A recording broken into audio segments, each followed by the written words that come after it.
Some people may disagree with me, some people may agree with me, I don't care. Let me just tell y'all something. Being a professional fighter nowadays is almost useless. It's almost useless.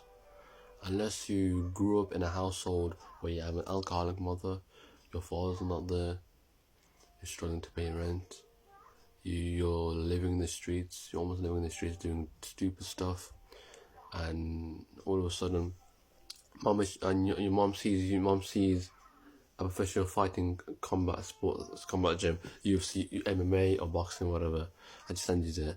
I think that's the only reason you should be a professional fighter, unless you grew up in a really terrible household where you have an abusive father, abusive mother, or just an absent parent, or just a terrible parent, or anything.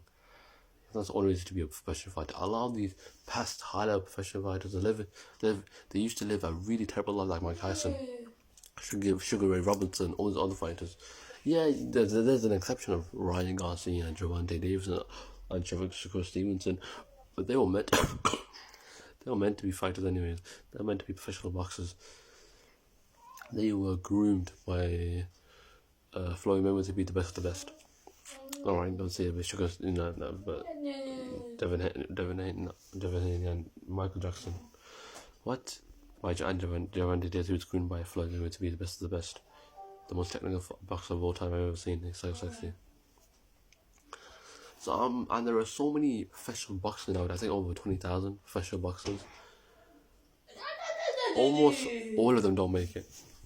There's literally I can literally count on my fingers how many professional boxers make it and how many UFC fighters make it.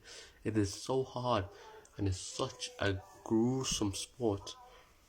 You do not need to become a professional fighter and sacrifice your family, your time for 6 months to a year to fight one person just for the glory of the people, just so you get a bit of a paycheck, just so you can be, if I keep fighting, if I keep trying to provide the best, I might be the number one contender for the world championships, and if I beat him, I'll be rich. How do you know that? Because the boxing promoters and the boxing critics, it's so corrupted, boxing, that it's almost impossible for you to make it unless you have a good promotion. If you want to become a professional boxer, you will never make it. It's too late for you. The promotions are too corrupted. You're never going to make it. If you just have a regular promotion, you're not going to become a world champion, I'm telling you. It will take you almost 15 years to become a world champion if you have a terrible promotion. And that's a fact. But if you're a UFC fighter, it's different. But at the same time, it may be easy for you to become a number one contender shot to become a UFC fighter. But will you win? You don't know. It's a risk. And then if you lose, you just waste all that money. Because now you have to pay, you have to pay your coach. And then you have to pay for the gym memberships. You have to pay for nutrition, all the other stuff. If you win, yeah, I'd say that's good. But if you lose, that's even worse. You lost and you have to pay for all of that. You still end up being broke. There are so many job opportunities out there. Why become a professional fighter? If you live in a decent household with decent parents, and you just live in a normal house, what is the point of you becoming a professional fighter? I think the only reason you should learn to become a professional fighter. You should learn to become a fighter to defend yourself. You can go to a boxing gym or an MMA gym and learn the basics and learn to defend yourself, or learn those type of skills to be healthy or to defend yourself. That doesn't mean in your back of your mind, I might become a professional boxer. That would be good for me. No, it wouldn't. You're gonna risk brain damage, and you're gonna look like an idiot after you have 10 losses on your record, and then you fail to become a world champion. You're going to disappoint at you. It doesn't make sense for any Gen Z people to become professional fighters nowadays, because they're not built for that. They haven't lived that brutal life. So why become a professional fighter? There are so many job opportunities out there, and for you to become a professional fighter while you live in a decent household, or while you live a normal life, while you're able to go to school all the way to college or university, why become a professional fighter? It just doesn't make sense to me. It just makes no sense. I know there's an exception, like, maybe because he wants the glory, he wants to make money easily. So you tell me the only way to make money easy is for you to become a professional fighter? That is the most ignorant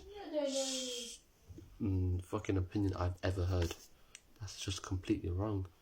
E-commerce, there are so many ways to learn and make money by doing online businesses. I know 14, 16-year-olds are doing dropshipping, again, over a K a month, which is alright for them actually, or 2K, 5K. You don't need to become a professional to make money.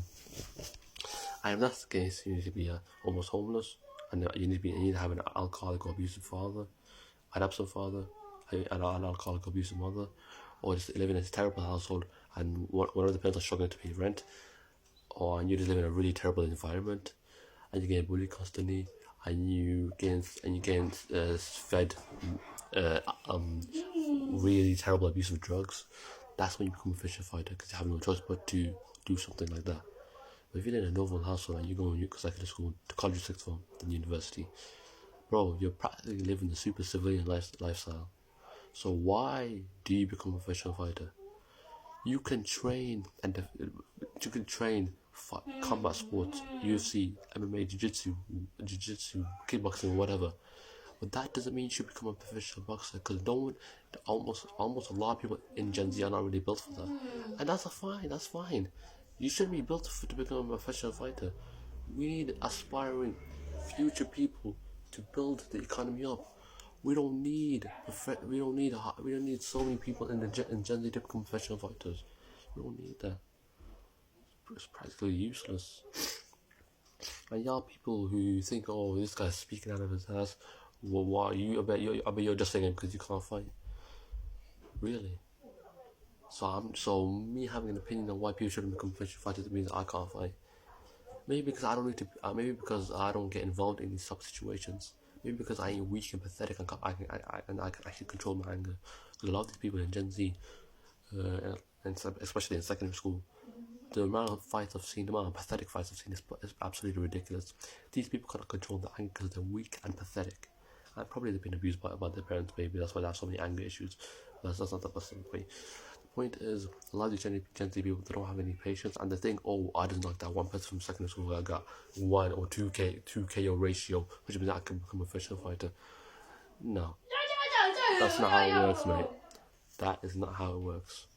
You find someone and you scrapping with someone and making it look so stupid, and you're scrapping with someone and you winning it, does not mean you can become a professional fighter. It's because a lot of these people in Gen Z won't have anger, we won't money like that.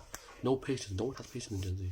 Especially me, I don't have any patience, but I'm trying to improve on it. But a lot of these people in Gen Z does not have patience, so they just want money like this, snapping.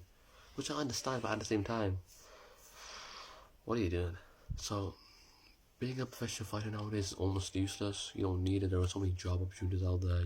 You could just do anything. You could literally just make money sitting on your fucking chair, on your bed, and then damaging your face, getting brain damage. You could easily potentially get hit at the back of the head, and then you get paralyzed from the waist down, and then you can't have kids, can't get married, or you could have your face absolutely destroyed, and then you won't have the looks to get married, or you won't have any looks to get a girl. It's a big risk. It's really a big risk. Unless you're Javante Davis, Sugar Stevens, and Devin Haney, all these top of the fucking best alien professional boxers. Let's say them, which you're not, by the way, so relax yourself. You will never become a professional boxer. You will never become a world champion. You will never make it into professional boxing. You will never make it into UFC. And in UFC, unless you're Israel Adesanya, Strickland, who's the other top UFC fighter? Any of those world champions in UFC, you're never gonna beat them. You wanna know why? Because you're not built for it. That's fine. You are built to help the economy. You are built to improve civilization. You're not built to get punched in the face. And no human is. But they're built for it. But that doesn't mean you are. Please, use your head before you think about what job opportunities you want to get. And don't be stupid.